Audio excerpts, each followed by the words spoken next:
So the story of Dragon Egg kinda goes like this.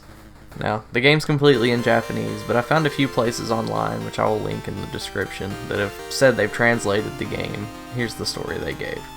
So in the land of Kinisuto, all the dragon warriors were living in harmony until an evil demon appeared and waged a relentless war against them. They all perished and the only single dragon egg survived. Time has passed and one day the cute Erin learns from her grandfather that she is the descendant of the legendary dragon warriors. He tells her that she alone can defeat the demon who has overtaken the land. So she shoves the dragon in her backpack, she puts on her goggles, and we go on our adventure.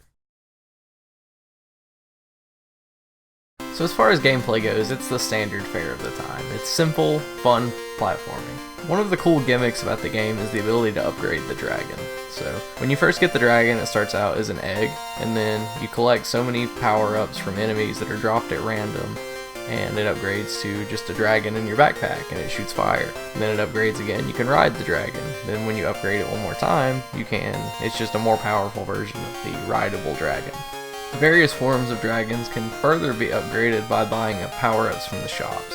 Power upgrades or health upgrades for you, or one that lets you throw the egg. It's a really neat way to power up, and it lends to the gameplay and makes levels easier. Enemies and bosses can be super simple, and if you have all the upgrades, they can be beaten in a matter of seconds. That being said, if you avoid the upgrades, it makes it a little bit more challenging, and you can play it through the first time with upgrades and then play it through the next time with just the egg. It gives a little bit more of a challenge. One thing that does suck though is some of the enemies are low to the ground and they're hard to hit because you can't really duck, because if you hit the down button you're going to go through the floor, and that's happened to me quite a few times. The one enemy that stands out is the slimes that have little hands that come out, and if you hit those, they explode and you also get hit by the particles they leave behind. So these enemies can get kind of annoying. So, the game has standard platformer controls. The 1-button jumps, 2-button attacks. You press up to enter buildings, start to pause, select to open the menu. Down drops you through platforms to the level floor. Overall decent controls, albeit somewhat stiff. You get used to it as you play though. I will say pressing down to fall through things has messed me up quite a few times, so definitely be careful. So as for the graphics, this game has large, really pretty sprites with a lot of detail, honestly, for the system it's on. The foreground objects have a whole lot of variety to them. There's even some scrolling in the background, which is something the PC Engine had a little bit of trouble doing at times, and the cutscenes were absolutely amazing for a HuCard game. Just take a look at how amazing this cutscene looks for a game this old.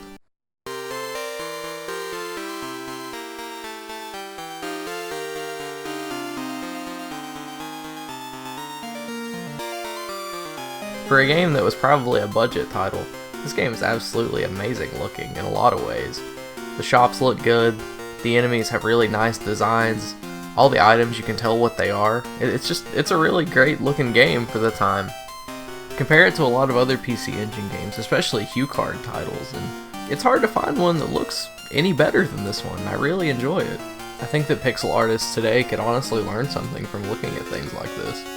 The only real complaints I have in the graphics department is a lot of times the backgrounds are fairly plain, even if there is a little bit of scrolling to it, and the barrier effect on the dragon looks crazy out of place. I don't know what the deal with that is, but it's really distracting when you have that power up on the dragon.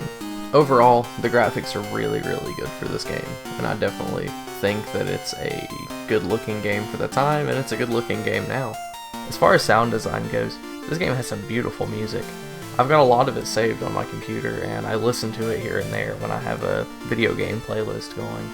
Sad enough to say, some of the best tracks in the whole soundtrack went unused. As many as 3 tracks, just called Unused 1 through 3, didn't get put in the game. I don't know if they were for a level that didn't make it in, or a boss battle or something, but they're really good songs. Here you go, I'll play them now.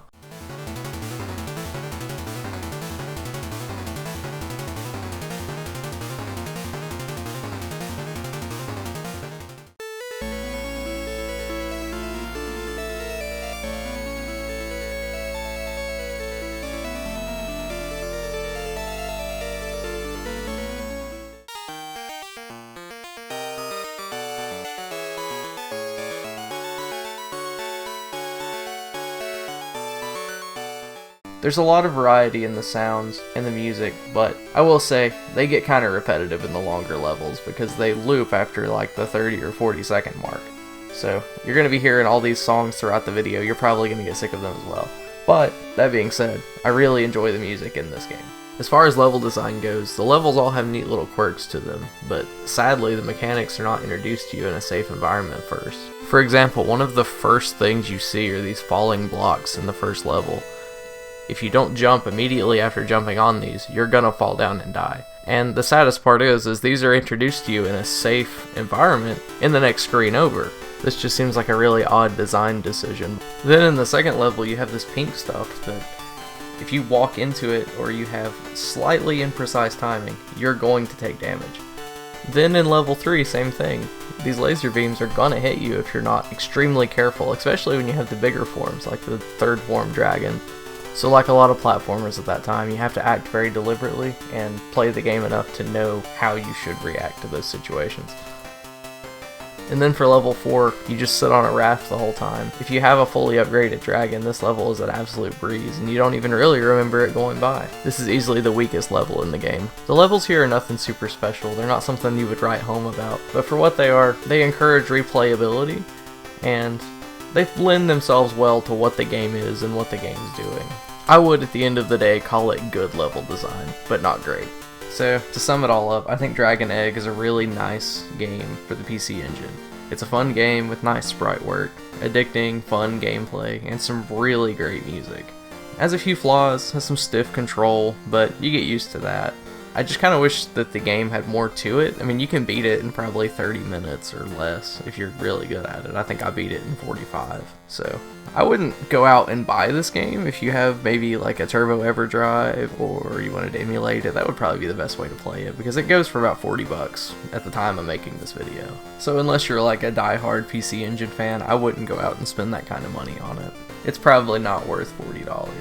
But the game is worth playing, so if you have any chance to play it, give it a try.